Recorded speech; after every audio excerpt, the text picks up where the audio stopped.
Good morning. This is Don V with Truth Be Told, and we have some interesting stories here.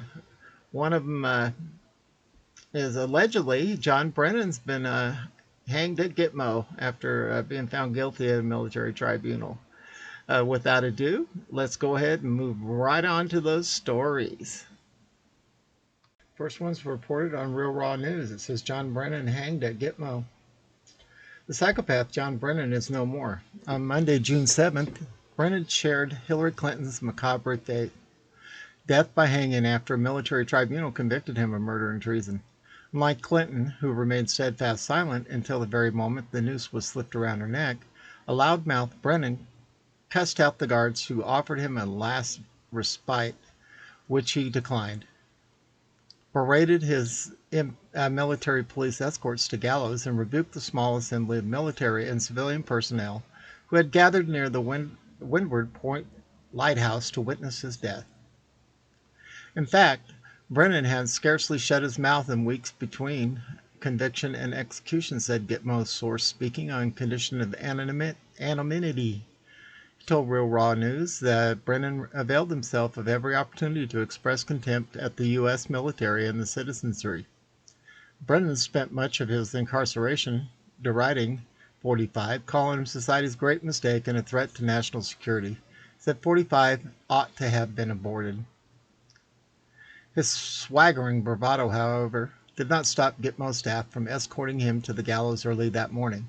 Precisely 8 a.m., he climbed atop the same apparatus that was used to execute Hillary less than 2 months prior. Shackled at the wrist and bound at the ankles, he stood on the trap door that would swing open beneath his feet when Vice Admin John G. Hannock ordered the 5-man execution detail to push the circular red buttons affixed to the lattice framework. Vice Admin Hannock reminded the detail to press the buttons in synchronicity, and only after he issued the execute command. Only one button would trigger the ghoulish device, and no soldier would ever know if his button ended Brennan's life. You're all explanative word and cuss word are cowards, especially you, Admin Hannock. I don't see the 3 cowardly officers who passed sentence on me here either. Where are they? No stomach? Where's 45?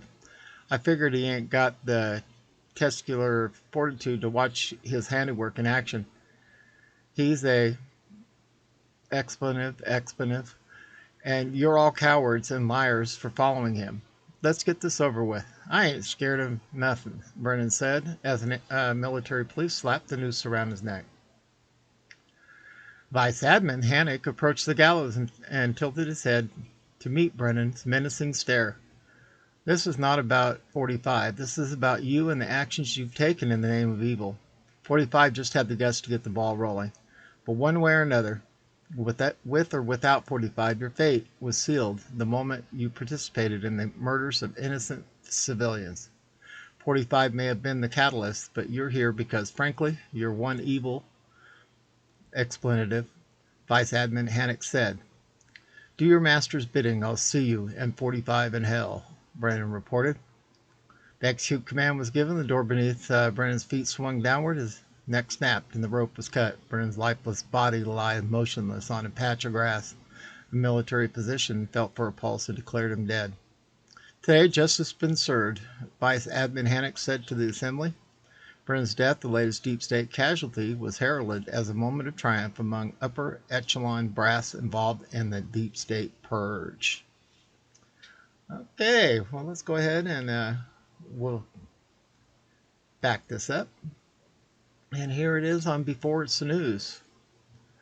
John Brennan hanged at Gitmo. He might have been living in one of America's death zones and not have a clue about it. On Monday, June 7th, Brennan shared Clinton's macabre fate, death by hanging. And it's basically the same story, worded differently, as you can see here.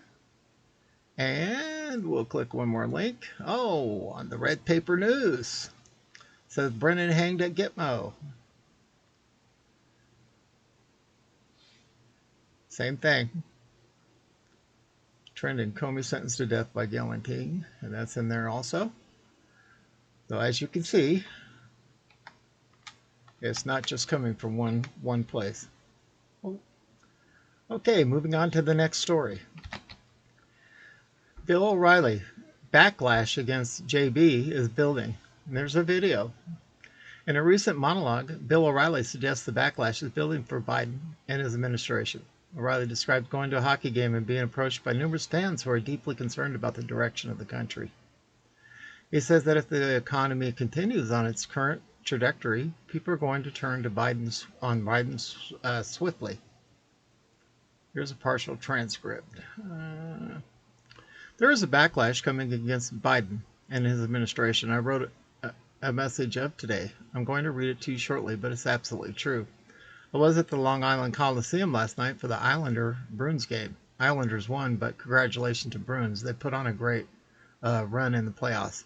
But I was there, and I didn't sit in a private box. I was out with the folks, and everybody is what's going on, what's going to happen. We're very worried about it. It was unbelievable. Now, liberal people are not going to approach me. I understand that all right, but this was overwhelming. So here's the backlash, and this is what I said on the message of the day quote. You can feel it building, resentment.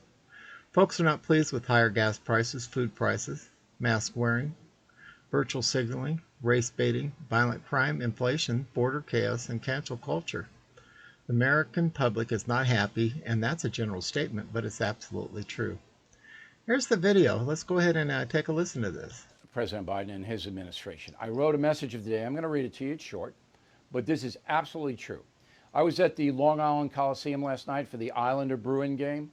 Islanders won, but congratulations to Bruins. They put on a great run in the playoffs. But I was there, and I didn't sit in a private box. I was out with the folks. And everybody, what's going on? What's going to happen? We're very worried about it. I was unbelievable. Now, liberal people are not going to approach me. I understand that. All right? But this was overwhelming. So here's the backlash. And this is what I said on the message of the day. Quote, you can feel it building. Resentment. Folks are not pleased with higher gas and food prices. Mask wearing, virtue signaling. Race baiting, violent crime, inflation, border chaos, and cancel culture. The American public is not happy. And that's a general statement, but it's absolutely true. But the disenchantment is muted because the corporate media is largely covering it up. They are. Not talking about it, neglecting to inform the people. Instead, they talk about Donald Trump's pants. The fix is in for Joe Biden, but not for much longer. Angst is rising, and it is. And the real tipping point, right now, the Biden administration is heading for a shipwreck. That will happen in the late fall. You mark my words, you write them down, and we have the tape. When the economy starts to totter, okay? When inflation goes up, the value of your dollar goes down, your gas, your food, your housing costs, everything is up. People take a while to wise up. Not everyone watches the no-spin news. Most people don't watch or read any news. They don't know what the fig is going on. But they will get hurt themselves. When that happens, backlash. Because the most important point of all of this is there is already a seed of doubt about President Biden and Vice President Harris. It's there in everybody's mind. Even the fanatical far left, the Ocasio-Cortezes, they don't like the Biden administration, all right, because they're not crazy enough for them. But there's a seed of doubt across the board already after 5 months. And once that economy goes south, over. And the midterm elections will tell the tale. Fellow Americans, I am... Interesting. Okay, well, moving on to the next story. It says, did you order an assassination of a woman who walked into Congress? Vladimir Putin calls out U.S. political persecution of January 6th protesters. There's a video on this also. Russian President Putin was interviewed by NBC on June 11th in Russia. Putin makes more sense in some of his responses than do the knuckleheads who run U.S. politics, media, and social media.